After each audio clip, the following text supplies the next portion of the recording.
तो दोस्तों स्वागत है आप सभी का हमारे नई वीडियो में। आज हम बात करेंगे पीएफ के बारे में। सरकार ने लोगों को दी बड़ी राहत, ईद के मौके पर दी बड़ी खुशखबरी। अब मिलेगा 5 लाख रुपये पीएफ।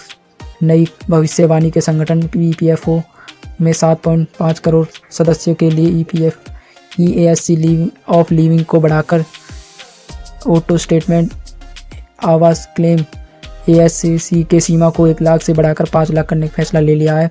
और वहीं श्रम एवं रोजगार मंत्रालय के सचिव सुमित्रा डबरा ने पिछले सप्ताह केंद्रीय न्यासी बोर्ड सीबीटी के कर्मचारी सीमित 113वीं बैठक में यह प्रस्ताव को मंजूरी दे दी है और इसकी सिफारिश को अंतिम मंजूरी के लिए सीबीटी को भेजा जाएगा। और बैठक में 28 मार्च को श्रीनगर जम्मू कश्मीर आयोजित की जाएगी, जिसमें ईपीएफओ के केंद्रीय भविष्य नीति आयुक्त रमेश कृष्णमूर्ति ने भी भाग लिया है। मंजूरी मिलने के बाद ईपीएफओ के सदस्य ऑटोमेट के जरिए 5 लाख तक के पीएफ निकासी कर सकेंगे। और वहीं अप्रैल 2020 से पहले की बीमारी के इलाज के लिए ऑटोमोड क्लेम स्टेटमेंट की शुरुआत की गई थी और मई 2024 के सीमा में 50,000 से बढ़कर 1 लाख कर दी गई है। और अब यह सीमा 5 गुना हो गई है और जिससे सदस्य को अब बड़ा लाभ मिलेगा, क्योंकि अब ईपीएफओ ने ऑटोमोड स्टेटमेंट को अब 3 श्रेणियों शिक्षा, शादी और आवास के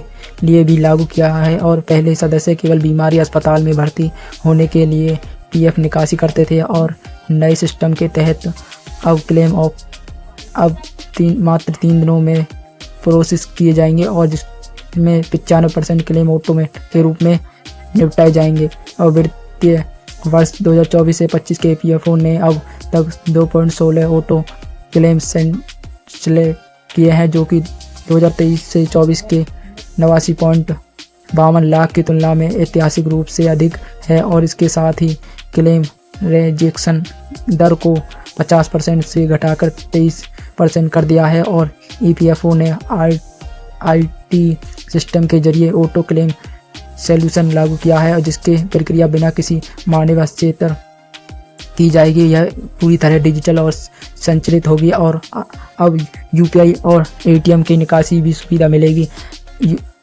ईपीएफओ जल्द ही एक नई क्रांतिकारी प्रणाली करने जा रही है, जिसके तहत सदस्य अपने पीएफ फंड की निकासी यूपीआई के थ्रू पेमेंट कर सकेगा, जिसके जरिए वह श्रम एवं रोजगार मंत्रालय एनपीसीआई के प्रस्ताव को मंजूरी दे दी गई है। और इसी साल मार्च या जून और मई या जून तक की यह सुविधा शुरू की जाएगी। और संभावना यह है कि इस सिस्टम को आगे चलकर सरकारी कर्मचारियों की सामान्य भविष्य निधि जीपीएफ और बैठक के सार्वजनिक भविष्य निधि पीपीएफ जैसे अन्य योजनाओं के लिए भी लागू किए जाएंगे। और वहीं अगर बात करें क्या यह सिस्टम सरकार द्वारा किया गया सही है या गलत, कमेंट में लिख कर भेजिए। अगर आप सही लगता है तो लिख कर भेजिए और बताना। लाइक करें, चैनल सब्सक्राइब करें। धन्यवाद।